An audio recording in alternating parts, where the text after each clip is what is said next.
Hello and welcome to the final day of Advent of Code, day 25, and in day 25 we are dealing with sea cucumbers. And they're represented as these arrows in this diagram. And the way this problem works is all sea cucumbers move instantaneously. Well, the type of sea cucumber moves instantaneously. So we start with all the eastward facing ones, and if there is a blank spot in front of them, they can move. So for instance, this one can move, but this one cannot. And so you move all the eastward ones, then you move all the southward ones, etc., etc. Eventually, they will all be gridlocked and not be able to move. And the number of simulated sequences that it takes is our answer to our program. Note also that everything wraps around here, so if it gets to the edge, goes past the edge, it'll wrap around over to this side. Okay, let's solve this. All right, so the first thing I'm going to do is split the input into lines. Split lines, and for y line in enumerate lines, for xc in enumerate line, and we're going to build a coordinates here. And if c is in these characters, those are the only two that we care about, we are going to ignore all of the dots. Then chords xy equals c. That should parse everything for us. We are probably also, well, we need the width and the height to do that wraparound. So let's get those up front. And then we need to figure out how many loops we're going to do.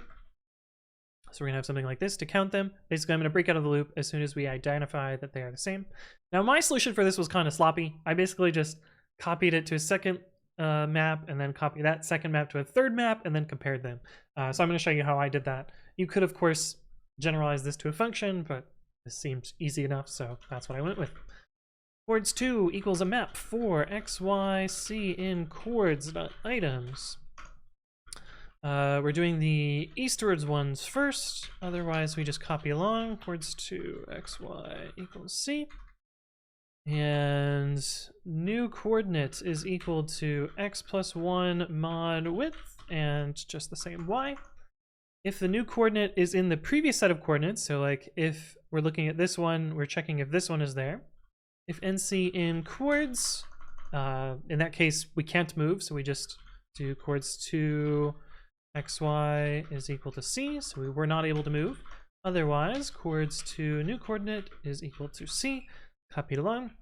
That's step 1. We need to do that step again, but with the other character. So I just copied and pasted and bumped these numbers up. 3, 2. This is now x, y plus 1 mod height. 2, 3, 3, 3. A little bit hacky, and again, this would be really easy to make a function, just a function that takes this as well as maybe the direction, or maybe you encode the direction as your thing. Left as an exercise to the reader, or the watcher. And lastly, if chords 3 is equal to chords, this means we have stopped, so we can break. Otherwise, chords is equal to chords 3. Let's see if that worked. Flake8, cool. Should expect 58. Oh, I forgot to print it at the end. Answer and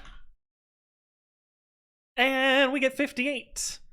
Cool. All right, that's part 1, and part 2 is left as an exercise to the reader.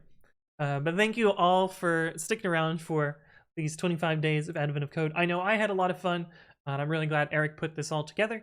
Yeah, I guess I will see you next year for more Advent of Code, if that's all you watch for. No, you should watch the rest of the videos. Anyway, thank you all for stopping by, and I'll see you soon.